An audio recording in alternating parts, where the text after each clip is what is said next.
उपासना करते हैं, उन दोनों में से श्रेष्ठ योगी कौन है? सर्वश्रेष्ठ उत्तम योग वेत्ता सर्वश्रेष्ठ योगी कौन है? ये अर्जुन का प्रश्न है। बड़ा सिंपल है। सगुण श्रेष्ठ है या निर्गुण श्रेष्ठ है? सिंपल भाषा में समझें तो ये बात है। क्या जवाब दे रहे हैं भगवान? देखिए, इतना स्पष्ट जवाब होने के बाद भी पता नहीं क्यों गीता की टीकाएं बहुत, अब जैसा भी है खैर उस पर नहीं जाए। चलिए क्या बोलते हैं भगवान? मय्यावेश्य मनो ये माम नित्ययुक्ता उपासते श्रद्धया परयोपेतास ते में युक्त तमामता। देखिए यहां भी भगवान ने जो बात भक्ति षटक के शुरू में कही वही की वही बात थोड़ा शब्द को बदल के कह दी। भक्ति षटक की शुरुआत किससे की भगवान ने? किसी को याद हो तो बताएं। मई आसक्त मनाह पार्थ है। अर्जुन तू मेरे में मन वाला, मेरे में आसक्त मन वाला हो। और यहां भगवान क्या कह रहे हैं? अब आसक्ति से भी एक तरह से और गहराई में जा रहे हैं। मय्यावेश्य मनो ये माम, जैसे क्या कहें, हाँ जैसे कि लत होती है ना, लत। हमें ये नेगेटिव उदाहरण ज्यादा समझ में आते हैं, क्या बताएं। लत होती है ना किसी को किसी चीज की, हाँ एडिक्शन। उस लत वाले का वो उस चीज की तरफ जैसे कोई आवे खिंचता है वो बिना उसके ही। जैसे गोपियां भगवान की वेणु को सुन के वो कुछ भी कर रही हैं, वो एकदम से उनके मन प्राण हाथ पैर कुछ वश में नहीं रहते और वो पहुंच जाती हैं खिंचती हुई। तो भगवान कह रहे हैं मेरे में आवेशित मन वाला, मेरे में आवेशित मन वाला। और क्या कह रहे हैं? श्रद्धा भाव से, है ना, नित्य युक्ता लगातार सतत भाव से और श्रद्धा भाव से जो मुझ सगुण परमेश्वर को भजते हैं वो मेरे मत में सर्वश्रेष्ठ योगी है। क्लियर? लेकिन देखिए यहां प्रकरण पूरा नहीं होता है। अब भगवान 3 और 4वां, तीसरे और चौथे श्लोक में बोलते हैं, जो इसमें नहीं लिया गया है, कि जो निर्गुण निराकार की उपासना करते हैं वो भी मुझको ही प्राप्त। इसका मतलब कोई ये ना समझे, इधर पार्टी वाला या इधर पार्टी वाला ये ना समझे कि इनको कुछ कोई कम चीज मिलती हो या दूसरी मिलती हो, इनको कोई कम मिलती हो। प्राप्ति दोनों को एक ही तत्व की होती है, लेकिन जो रास्ते हैं वो अलग अलग हैं, ऐसा भगवान कहते हैं।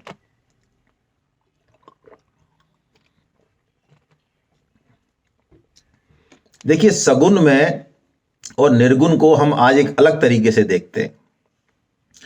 सगुण और निर्गुण प्राय इसमें झगड़ा चलता है सदियों से, लेकिन झगड़े की तो कोई बात ही नहीं है। वास्तव में ये दोनों ही एक दूसरे के पूरक हैं और इन दोनों को ही समझने से, मानने से भगवान के समग्र रूप तक पहुंचा जा सकता है।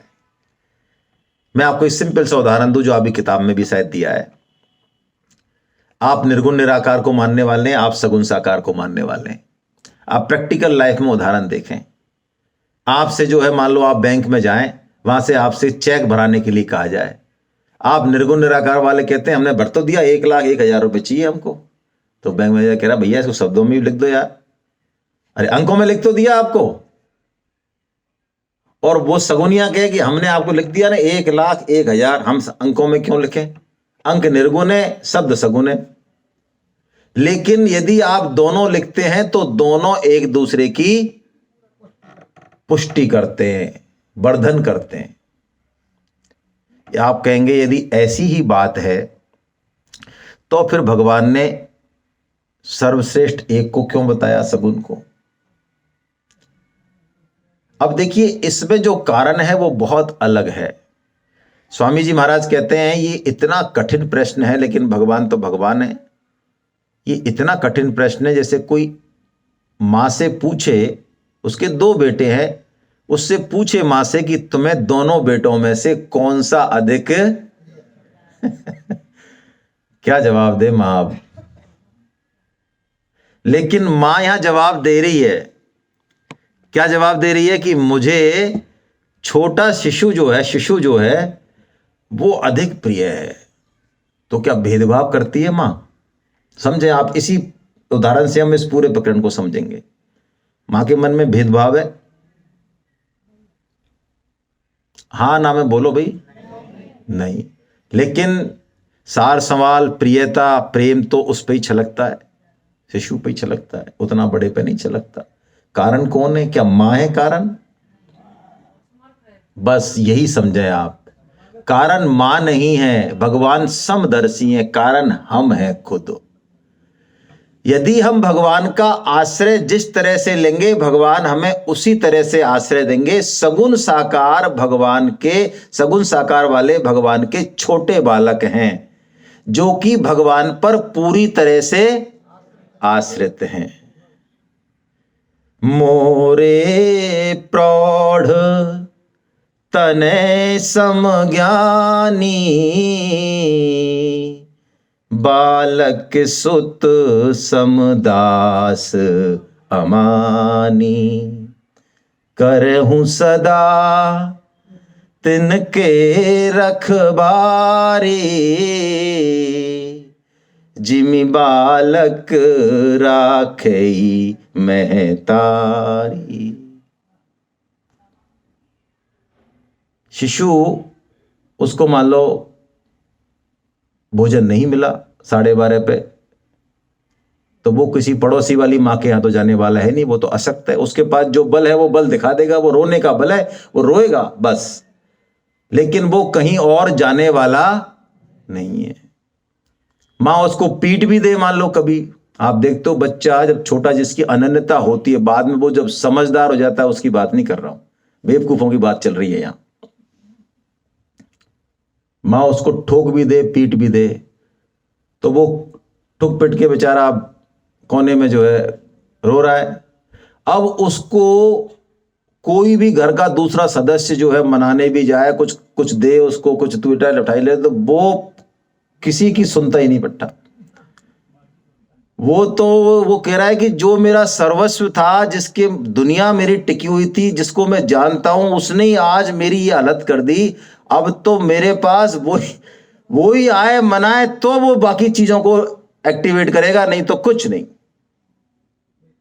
बेकार। वो किसी उसके लालच में नहीं आता है, आप दे दो कुछ भी। हाँ, मां ही आएगी आखिर में, उसका दिल पसीजेगा, उसको पुचकारेगी, जो भी करेगी, तब जाके उसको, तो भक्त बस ऐसा होता है। इसलिए भगवान कह रहे हैं कि मेरे को ये सगुण साकार जो श्रद्धा से भजते हैं, वो मुझे अत्यंत प्रिय है, सर्वश्रेष्ठ भक्त है वो मेरे। लेकिन निर्गुण निराकार वाले कहीं और पहुंचते हो, ऐसी बात नहीं है, वो भी मुझे ही प्राप्त होते हैं। लेकिन चूंकि उनको आश्रय अपने ज्ञान का, बल का और सामर्थ्य का रहता है ना। इसलिए तुलसीदास जी कहते हैं कि माता जब बच्चा बड़ा हो जाता है तो उसकी प्रीति उस पर उतनी नहीं रहती जितनी शिशु पर रहती है, थोड़ी कम हो जाती है। बाकी वैसे माता की ममता तो एंड तक भी कम नहीं होती है। क्यों नहीं रहती है? क्योंकि वो खुद अपने उस पे चलता है। तो यही बात है। अब देखिए, भगवान इसमें सगुण साकार को रिकमेंड करते हैं, अनुशंसा करते हैं, है ना। बताते हैं निर्गुण निराकार में कष्ट बहुत अधिक है। क्या कष्ट है और क्यों रिकमेंड करते हैं, ये बहुत इंपॉर्टेंट श्लोक है, इसको भी देखें।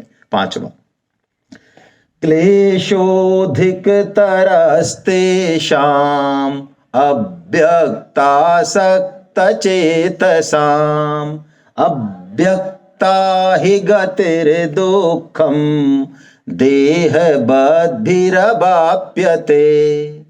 भगवान कह रहे हैं जो निर्गुण निराकार की तरफ चलते हैं उनको अपने साधन में कष्ट होता है। क्यों होता है?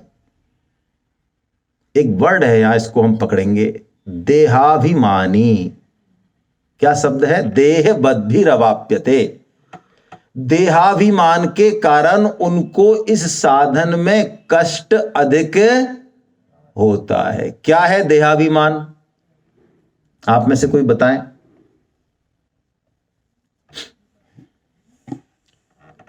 मैं शरीर हूं या शरीर मेरा है, मैं शरीर हूं, शरीर का मालिक। शरीर से जो हमारा जुड़ाव है, जो आसक्ति है, विवेकशील साधक जो है, सिद्ध जो है, वो शरीर का सारा ध्यान रख रहा है, काम कर रहा है, लेकिन उसको स्पष्ट विवेक रहता है कि शरीर अलग है और मैं दृष्टा हूं, मैं शरीर नहीं हूं, मैं शरीर का देखने वाला हूं।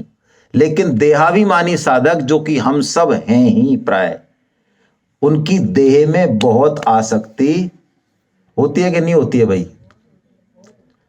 देखो, थोड़ा सा भी शरीर में प्रतिकूल परिस्थिति आती है ना, तो हमारा सबसे पहले जो छूटता है ना, वो साधन भजन ही छूटता है। सबसे पहले, सबसे टॉप प्रायोरिटी पे। अनुकूलता में भजन हम करना चाहते हैं, प्रतिकूलता में भजन हम प्राय नहीं कर पाते। देहाभिमान, जबकि ज्ञान मार्ग का साधक तो शीत उष्ण सहता है। गर्मियों में तो चारों तरफ अग्नि जलाता है, उसके बीच में रहता है। सर्दियों में वो पानी में, बर्फ में, जंगल में, कोई कुटिया नहीं। उसका सिस्टम बहुत अलग है। सांख्य योगी का सिस्टम बहुत अलग है। उसकी शरीर के प्रति प्रीति, आसक्ति होती नहीं। ऐसा स्पष्ट विवेक और तीव्र वैराग्य जिसके अंदर हो, वो निर्गुण निराकार में जाए, कोई समस्या नहीं है। लेकिन बिना ऐसा वैराग्य होए, यदि निर्गुण निराकार, हम बातें तो कर सकते हैं ज्ञान की बड़ी बड़ी, लेकिन उस तरह की पात्रता होनी चाहिए। भगवान कह रहे हैं उनको बहुत क्लेश हैं जो कि देहाभिमानी है। लेकिन जो सगुण साकार में चलते हैं, उनमें ममता भी है, आसक्ति भी है, जैसा भी है, लेकिन उनको बल मेरा है। तो मैं क्या करता हूं, उनको पग पग पे उनको मैं प्रेरणा देता हूं, किसी भी वजह से, किसी परिस्थिति से, किसी सदगुरु से, किसी भी चीज से। और चूंकि उन्होंने आश्रय मेरा ले लिया, मेरे बल पे ही चल रहे हैं, तो उनका उद्धार करने की जिम्मेदारी अब मेरी हो गई। देखिए, भक्त तो अपने आप को मुनीम मानता है। क्या मानता है? अच्छा, मुनीम 5 लाख की सरसों खरीदे और 15 लाख की हो जाए तो 10 लाख के प्रॉफिट गोज टू मुनीम जी, सेठ जी।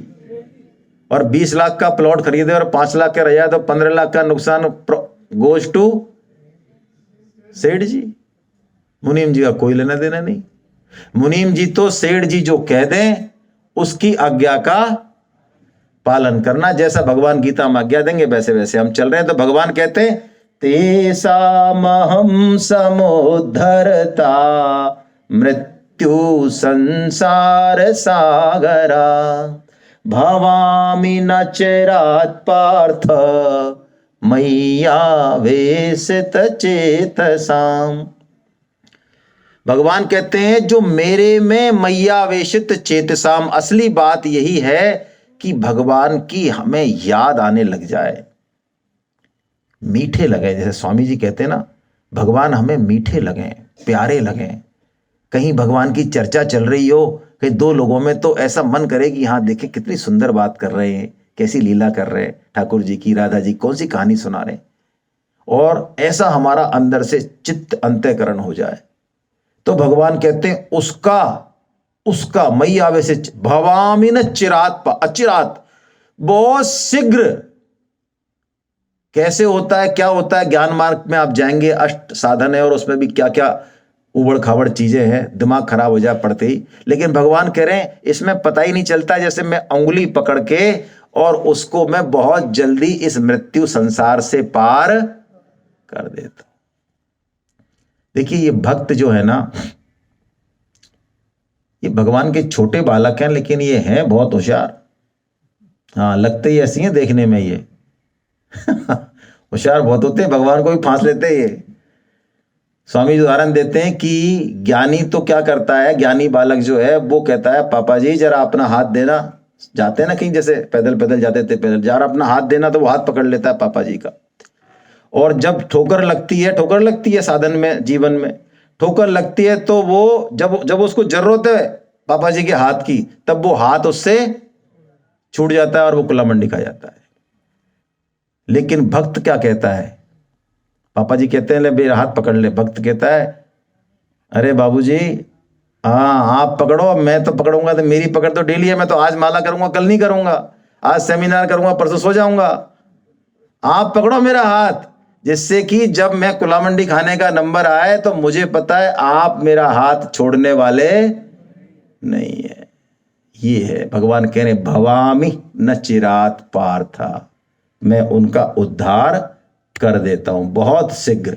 अब देखिए, ऐसा मैयावेशित चेतसाम, भगवान में चित्त लगाने के लिए भगवान फिर 4 साधन बताते हैं दोबारा से।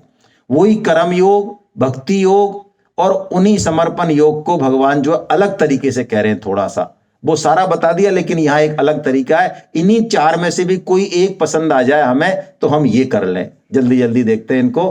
पहला साधन भगवान कह रहे हैं मय्येव मनया धत्तस्व मयि बुद्धिं निवेशया निवशिष्यसि मय्येव अत ऊर्ध्वं न संशया। तू मन बुद्धि को मुझ में लगा दे। क्या मतलब है मन बुद्धि को लगाने से? भगवान कह रहे हैं मन बुद्धि को तू मुझ में लगा देगा तो तू मुझको ही प्राप्त होगा, इसमें कोई संशय। क्या मतलब है? चलिए आप में से कोई बताएं, मन को लगाने से क्या मतलब है और बुद्धि को लगाने से क्या मतलब है? कोई भी प्लीज। अपन बात कर रहे हैं ना मन बुद्धि आज सुबह से।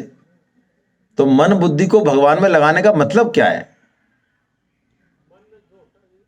के अंदर सारी ये कामनाएं आती है और बुद्धि मन का राजा है, तो वो बुद्धि को भी उसमें खींच लेता है।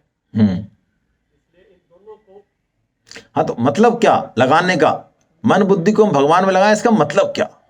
देखो, बुद्धि को लगाने का मतलब है कि जिसकी कृपा से भी हुआ, हमारे अंदर ये संकल्प आया, तो अब बुद्धि से तो ये निश्चय कर लेना कि इसी जन्म में भगवत प्राप्ति उस तत्व की प्राप्ति करनी है। ये तो बुद्धि का निश्चय हो गया। बाकी सारे काम गौण है, सब काम करेंगे हम, भागेंगे नहीं, लेकिन मूल काम ये है। ये तो बुद्धि का निश्चय, ये तो बुद्धि का भगवान में लगना। और मन लगाने का मतलब है जहां भी भगवान की चर्चा है, स्मरण है, कथा है, भगवान का काम है, वो करना है जिससे कि मन उनमें, क्योंकि मन को यदि आपने खुला छोड़ दिया, हाँ, बहुत गड़बड़ कर देगा मन। इसको खुला नहीं छोड़ना। एक कहानी हमने हमारे प्राइमरी के टीचर सुनाते थे, है ना। नई बहू आई थी, इधर उधर सास ने कहा ऐसा कर, दाल और चावल ये मिल गए, उसने मिला दिए, अब इनको अलग अलग कर। तो वो लगी रहती उसमें ही, दाल चावल। फिर शाम को वो उसका पति आता, दाल बनाती चावल बनाती, वो मिला के खा जाता। एक दिन उसको किसी ज्ञानी ने ज्ञान दिया, हमारे जैसे ने, कि जब मिला के खाना था तो क्यों हटाती है? तो ऐसे मन को हमको लगाए रखना है भगवान के काम में। ऐसा नहीं एक बार पढ़ लिया अध्याय ना, एक बार गीता पढ़ ली ना, बार बार बार बार बार बार। और आप देखेंगे हर बार आप सेमिनार में, एक वो श्रीवास्तव मैडम आती हैं लखनऊ से, उन्होंने 7-7 8-8 सेमिनार किए हैं, अभी भी 3 से 4 वाले तो हैं। तो ये 3 से 4 बार जो सेमिनार में आए ना, इनकी बुद्धि को आप थोड़ी कमजोर मत समझ लेना। हाँ, पहली बार वाले ऐसा मत समझ लेना कि थोड़ा इनके कम समझ में आता है, बेचारे भोंट हैं ये, तो धीरे धीरे हम तो एक बार में खेल कर लेंगे, और कई तो एक दिन में ही खेल कर देते हैं, उनको 3 दिन की भी जरूरत नहीं है। हर बार आपको कुछ नया भाव मिलेगा, हर बार, हर श्लोक में है ही ऐसा अनंत भाव है। स्वामी जी ने भी यही बात कहा। तो पहला हो गया, तू मन बुद्धि में मुझे लगा दे। मन बुद्धि नहीं लग पाए तो, अर्जुन कह रहे नहीं लग पाए तो भगवान ने कहा इच्छाप्तुम धनंजया अभ्यास योगेन ततो माम इच्छाप्तुम धनंजया। अर्जुन, तू मन बुद्धि को लगाने का मुझ में प्रयास कर, अभ्यास योग के द्वारा। अभ्यास में और अभ्यास योग में फर्क है। अभ्यास तो एक सिंपल मैकेनिकल एक्सरसाइज हो गई, बस उसमें परफेक्शन आ जाएगा, कोई खास बात नहीं है, वो कोई बड़ी बात नहीं है। अभ्यास योग का मतलब है कि परफेक्शन हमें भगवत प्राप्ति के लिए करना है, समता की प्राप्ति के लिए करना है। कैसे? जैसे मैं समझाऊं, कोई भी काम किया, सक्सेस हो गया, बहुत अच्छी बात है, अनसक्सेस हो गया, कोई बात नहीं, देखें कहां गलती हुई, दोबारा फिर कोशिश करेंगे। लेकिन दोनों ही परिस्थिति में यदि आपकी समता बनी रही, सक्सेस हुए तब भी और अनसक्सेस हुए, आप सक्सेस हुए या अनसक्सेस हुए, इससे पैरामीटर नहीं नापती गीता।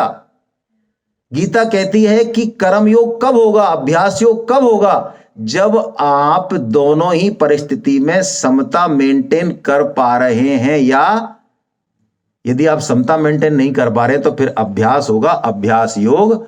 और देखिए अभ्यास बहुत बड़ी चीज है, और भगवत प्राप्ति के लिए अभ्यास तो बहुत बड़ी चीज है। आपको देखा अर्जुन इसमें निशाना लगा रहे हैं, रखी थी ना परीक्षा, यही है, ये मन बुद्धि का संकल्प है।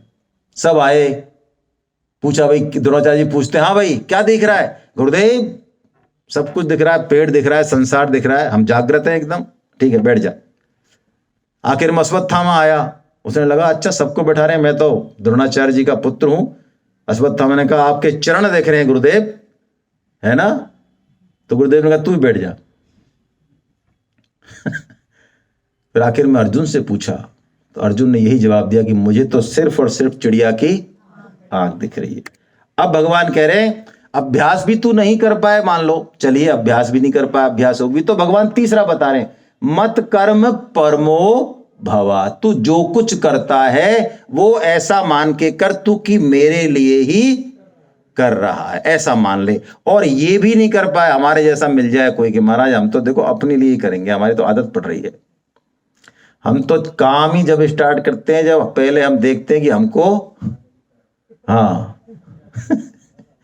तो भगवान अब चौथा साधन बता रहे हैं, उतर रहे हैं धीरे धीरे, कि चल तू मत कर्म परमो भी नहीं कर पाए तो देख मैंने तेरे को थ्योरी ऑफ कर्म समझा दिया, कर्म सिद्धांत की, जो तू कर्म करना तेरा अधिकार है, फल में तेरी अधिकार, तो फल मैं दूंगा जैसा भी है वो मिलना ही है, तो तू कर्म कर, चल तेरे लिए कर, लेकिन अब तू फल की इच्छा, सर्व कर्म फल त्यागम ततः कुरु यतात्मवान। भगवान कह रहे हैं तो तू ऐसा कर, ये काम कर ले, इन चार साधनों में से हम कोई सा भी साधन करें, भगवान कह रहे हैं मैं मिलूंगा, इसमें कोई संशय नहीं है। अब लेकिन देखिए इन चारों का कंपैरिजन किया भगवान ने, तुलना की, बहुत प्यारी बात, समझें इसको थोड़ा सा। श्रेयो हि ज्ञानमभ्यासा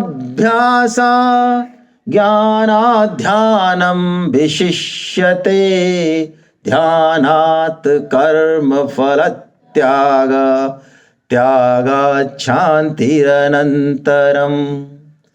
भगवान कह रहे हैं श्रेयो ही ज्ञानम अभ्यासात, सिर्फ तू अभ्यास ही अभ्यास करे, अभ्यास योग की बात नहीं, सिर्फ अभ्यास, उससे ज्ञान श्रेष्ठ है।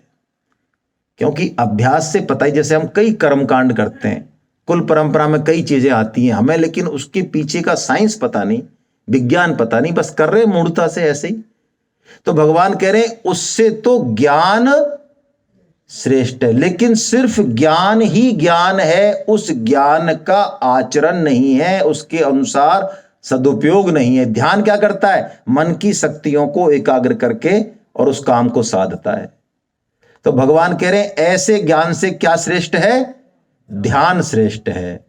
लेकिन ध्यान तो बहुत अच्छा है, लेकिन अंदर फल की, भोगों की इच्छा बसी हुई है, तो ऐसे ध्यान से भी कर्म फल त्याग श्रेष्ठ है। तो यानी चौथा साधन जो है, एक तरह से भगवान ने उसको सर्वश्रेष्ठ बता दिया। तो क्या मतलब निकला इसका? हम जो भी करें उसको डायरी में लिखना बंद करें। औरों को तो छोड़ो, हम अपने बच्चों के भी, हमने कब कब क्या क्या किया, ये हम 50 साल भी हमसे कोई सुन ले बैठ के। यदि ये डायरी मेंटेन की तो दुख मिलना ही ठीक है। बच्चे को अपनी ड्यूटी करनी चाहिए, माता पिता की सेवा करनी चाहिए, लेकिन नहीं कर रहा है, कोई बात नहीं, हमने अपना काम कर दिया, बस हमारी ड्यूटी थी, अब हमें बदले में इसके लिए कुछ नहीं चाहिए। हर कर्म के प्रति हमारा निष्काम भाव हो जाए, भगवान कह रहे हैं ये बहुत बड़ी बात है। अब भगवान भक्तों के 39 लक्षण बता रहे हैं, जो इन चारों साधनों में से किसी एक से भी उस सिद्धि को प्राप्त हो गया, उन भक्तों में कैसे लक्षण हैं, कैसे पता चले कि वो उस स्तर को प्राप्त हो गए। तो भगवान यहां 39 लक्षण बता रहे हैं, कुछ कुछ को हम देखते हैं। सबसे पहला लक्षण देखेंगे अच्छे से, बस पहले बात भी हो गई इसमें। पहला लक्षण क्या है, भगवान क्या कह रहे हैं? अद्वेष्टा सर्वभूतानां मैत्र करुण एव च निर्ममो निरहंकार सम दुख सुख क्षमी। अदुष्टा सर्वभूतानाम, प्राणी मात्र के प्रति द्वेष भाव से रहित होना। अच्छा, अच्छे प्राणियों के प्रति द्वेष भाव से रहित होना, या जो बुरे बुरे प्राणी हैं उनके प्रति भी द्वेष भाव से रहित होना? हाँ भैया, मैं सबसे हूं, लेकिन अब ये क्या करें, ये तो मेरे को बहुत बदतमीजी से बोलते हैं, तो इनके प्रति तो मैं द्वेष करूंगा ही करूंगा। जो आपसे अच्छे से बोलते हैं उनसे द्वेष करोगे क्या? द्वेष तो करेंगे ही उनसे जो है। तो प्राणी मात्र से द्वेष रहित होना। युधिष्ठिर महाराज का एक नाम है अजात शत्रु। क्या मतलब है इसका? अजा, अजा यानी जब जन्मा ही नहीं, जय यानी जन्म, जिसके शत्रु अभी जन्मा ही नहीं।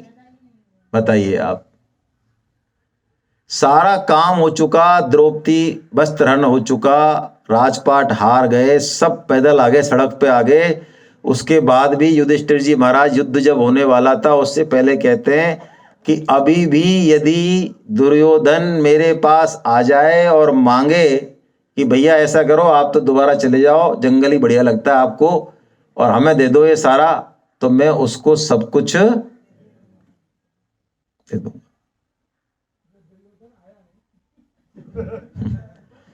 आने कैसे देगा वो? दुर्योधन को अहम है ना, अहम तो मारता है ना। निर्ममो, अगली बात बता दी ना भगवान, निर्ममो और निरहंकारो। दुर्योधन भी, देखिए यही तो मजा है। हम भी ये दुर्योधन और धृतराष्ट्र जो है ना, हमारे कोनों में छिपे हुए हैं दोनों में। ये बूढ़े बड़े उनको जब कोई लिक्विड चीज पिलाते हैं ना, कोई राबड़ी, दूध राबड़ी खिलाते, वो कहते हैं आज हमारे चारों कोने भर गए भैया। तो ये रोटी बोटी से नहीं भरते हैं उनके, तो वो चारों कोने जो है ना, तो ये दो कोनों में हमारे यही हैं, ये दुर्योधन और धृतराष्ट्र बैठे। कैसे बैठे हैं आप ऐसा मत समझो। अच्छा, क्या अच्छा है क्या बुरा है, इसके लिए क्या सेमिनार की जरूरत है? माता पिता की सेवा करनी चाहिए, कौन नहीं जानता हम में से। झूठ नहीं बोलना चाहिए, कौन नहीं जानता हम में से।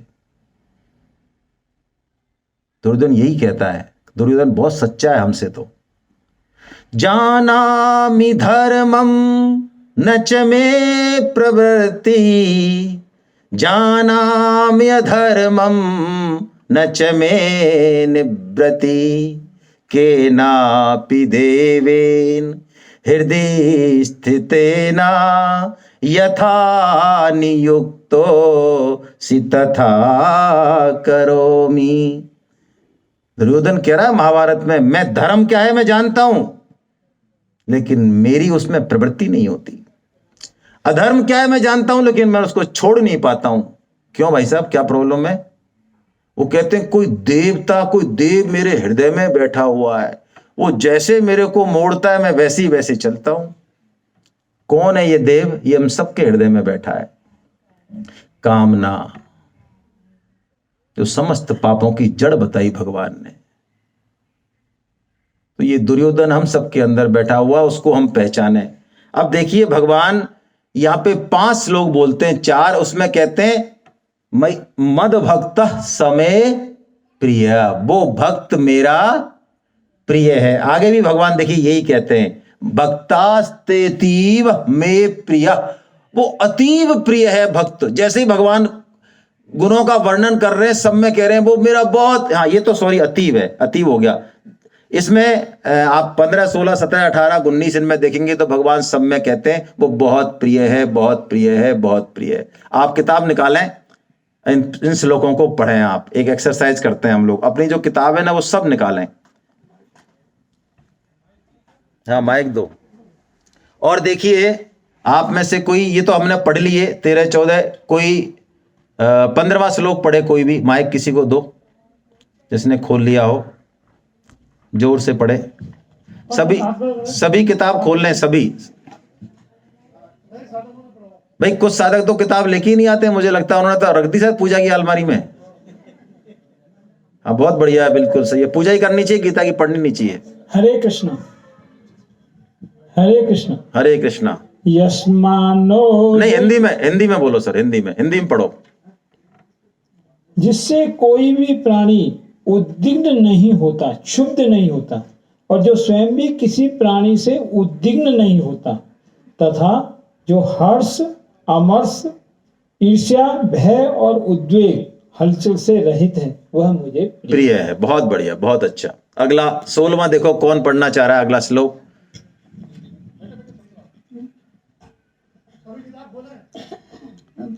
हाँ खड़े होके पढ़ो, आप खड़े होके पढ़ो, अच्छा लगेगा, सबको दिखेगा। हरे कृष्ण। हाँ हरे। जो अपेक्षा से रहित, पवित्र, चतुर, उदासीन, व्यथा से रहित और सभी आरंभों का अर्थात नए नए कर्मों के आरंभ का सर्वथा त्यागी है, वह मेरा भक्त मुझे प्रिय है। प्रिय है, बहुत अच्छा है।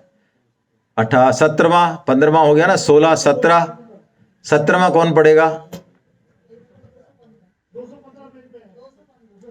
16 पे है। हाँ 216 होगा, कोई बात नहीं, देख लें, श्लोक नंबर भी है जो आपके न पास। कभी हर्षित होता है, न द्वेष रखता है, न शोक करता है, न कामना करता है, और जो शुभ अशुभ कर्मों से ऊंचा उठा हुआ राग द्वेष रहित है, वह भक्तिमान मनुष्य मुझे प्रिय है। प्रिय है, हर बार प्रिय ही आ रहा है। देखिए हर बार प्रिय आ रहा है, और सब में पढ़िए। चलिए एक श्लोक और पढ़ दीजिए। जो शत्रु और मित्र में तथा मान और अपमान में सम है, और शीतल उष्ण,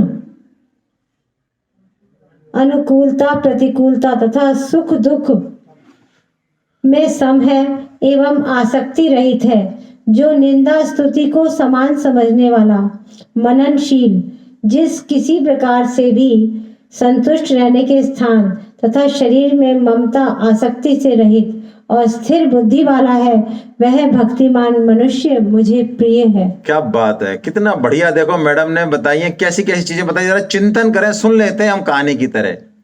क्या क्या बोला मैडम ने? निंदा स्तुति में हाँ, असली रस तो वही है। हमारा कोई मान कर दे, बड़ाई कर दे, ऊपर से हम कहते रहेंगे भैया रहने दे यार, कुछ नहीं है, सब भगवान ने किया, और अंदर से कहेंगे आन दे तू यार, बढ़िया है, किए जा भैया, बहुत मीठा लग रहा है। मान अपमान में, अभी हमारा कोई अपमान कर दे बिना बात, सारा गीता ज्ञान नीचे आ जाता है। रहने के स्थान, मैडम ने बहुत खतरनाक, सबसे खतरनाक श्लोक मैडम ने पढ़ा है, इसलिए मैं इन्हीं की चर्चा कर रहा हूं। रहने के स्थान में जैसा भी मिले वैसा, गद्दा नहीं है महाराज, देखो, और थोड़ा गीजर भी खराब हो रहा है, टीवी चल नहीं रहा है, चेंज कर दो आप कमरा। पर तो जी नहीं है, नहीं कोई बात नहीं, नया बना दो, लेकिन चेंज कर दो आप। ये हमारी हालत है ये। तो अब आप देखिए, इन सब 5 श्लोकों में जो महत्वपूर्ण बात है वो सुने। इन सब श्लोकों में भगवान प्रिय होने के लिए, प्रिय तो है भगवान के सब, लेकिन इन सब में एक पेच है, समता। समता होना बहुत। और अब वही अपना अपना हृदय टटोले, जितने भी हम ठीक है जुड़े हुए हैं सालों से कीर्तन में, भजन में, गीता में, रामायण में, सत्संग में, लेकिन कितनी समता हमारे अंदर अब तक आई है, वो अपने आप को हम चेक कर लें। तो क्या फिर भगवान के प्रिय हम नहीं हो सकते? कैसे होंगे? बिना समता के तो भगवान के प्रिय हो नहीं सकते। तो देखिए, भगवान बिल्कुल अंत में जब गीता खत्म होने वाली है, तब एक सूत्र बताते हैं, बहुत गुप्त से गुप्त, जैसे कि कोई टीचर नहीं होते थे पहले, गुरुजी हम तो मर गए, देखो हम तो पूरा साल ऐसे ही निकल गया, अब एक अरे तू अरे अब ऐसे ही तो ठीक है, ये तू अब ऐसा कर, ये कहना मत किसी, ये 5 क्वेश्चन तो देख जाया। ऐसे भगवान बिल्कुल लास्ट में, क्योंकि उनको पता है ना हमारी कैसी क्षमता है, हम बातें कर ले, भाषण देना तो बहुत आसान है, माइक सामने हो तो बहुत बढ़िया है, लेकिन कितनी समता हमारे अंदर है, स्वभाव की जड़ता कैसी है हमारी, हमें पता है भगवान को। तो अब बिल्कुल चलिए आप लास्ट में 18.69, 68 और 69 पढ़िए, आप निकालिए। पढ़ाइए, देखिए सुधीर जी, पीछे से पढ़ाइए किसी से जोर से। अरोड़ा साहब निकालो, किताब है आपके पास? 18.68 पढ़िए। 349 पे बता रहे हैं ये। हाँ कोई बात नहीं, व्यास जी से पढ़ा दो, कोई बात नहीं। नहीं 68 पढ़ो पहले, 69 वो पढ़ेंगे अरोड़ा साहब। मुझमें पराभक्ति करके जो इस परम गोपनीय संवाद गीता ग्रंथ को मेरे भक्तों में कहेगा वह मुझे ही प्राप्त होगा, इसमें कोई संदेह नहीं है। क्या बात है, बस ठीक है। क्या कहा भगवान ने? जो इस गीता ग्रंथ को यानी गीता की बात को कहेगा वो मुझे ही प्राप्त होगा, पराभक्ति करके यानी निष्काम भाव से। अरोड़ा साहब बैठे ना, वो हाथ खड़ा कर रहे थे। 69वां मिल गया आपको, पढ़िए। अब देखिए भगवान की बात पूरी नहीं हुई है, अभी कुछ और कहना चाह रहे हैं भगवान, कहिए साहब। इसमें कोई संदेह नहीं है, थोड़ा माइक पास करें। इसमें कोई संदेह नहीं है, उसके समान मेरा अत्यंत प्रिय कार्य करने वाला मनुष्य में कोई भी नहीं है, और इस भूमंडल पर उसके समान मेरा दूसरा कोई प्रियतर होगा भी नहीं। क्या बात है, क्या बात है। देखिए अब आप समझिए इस बात को, क्या कह रहे हैं भगवान। जो गीता का प्रचार करेगा, भगवान कह रहे हैं वो तो मुझे प्राप्त होगा, इसमें तो कोई संदेह नहीं है। यहां रुके नहीं भगवान, इसके बाद भगवान एक बात और बोलते हैं, उसके समान मेरा प्रिय इस संपूर्ण भूमंडल में ना तो कोई हुआ और ना न चै तस्मात् मनुष्येषु कश्चिन में प्रियकृतमा भविता न च मे तस्मात्। तीनों टेंस भगवान यूज कर रहे हैं, पास्ट प्रेजेंट और फ्यूचर। धन्य प्रियतरो भुवि, पूरे संपूर्ण तीनों लोकों में उनके समान मेरा प्रिय कोई नहीं है। कैसी बात, कोई रेस्ट्रिक्शन नहीं लगाया भगवान ने यहां। अब बताइए, यदि हमें, और भगवान ने कहा उसके, या तो प्रिय प्रिय कह रहे हैं ठीक है, और वहां कह रहे हैं उसके समान तो कोई दूसरा मेरे लिए कोई प्रिय। अब आपको क्या लगता है, परितोष जी और इनकी मैडम जो यहां बैठे हैं और हमारी सबकी सेवा कर रहे हैं, हमें लगता होगा इनकी, हमें भी ऐसा लगता है कभी कभी कि कुछ ना कुछ तो इनका स्वार्थ होगा। देखो अब पता चल गया इनका कितना बड़ा स्वार्थ है। लगा नहीं लगा पता आपको कितना बड़ा स्वार्थ है इनका? बहुत बड़े स्वार्थी हैं। तो ऐसे स्वार्थी हम सबको बनना चाहिए। स्वार्थी, इसका मतलब भी यही है, जो आत्म कल्याण के लिए अर्थी है। जैसे अर्थार्थी कहा ना, स्वार्थी, स्वार्थी होना ही चाहिए। और हमें करना क्या है, लग जाएं बस। जितने भी अपने फ्रेंड सर्किल में है, किट्टी पार्टी चिट्टी पार्टी जो भी है, ऑफिस में इधर उधर, सबको एक बार पहुंचाओ। रिजेक्ट करे, सेलेक्ट करे, अपमान करे, मान करे, कुछ नहीं, पहुंचाओ। आपका बीज हो सकता है कब अंकुरित हो, 2 साल बाद हो, 1 साल, लेकिन आपकी मेहनत बेकार नहीं गई। आप ये मत समझना मैंने 20 से कहा 4 ही आए ना, उन 16 पे भी आपका काम तो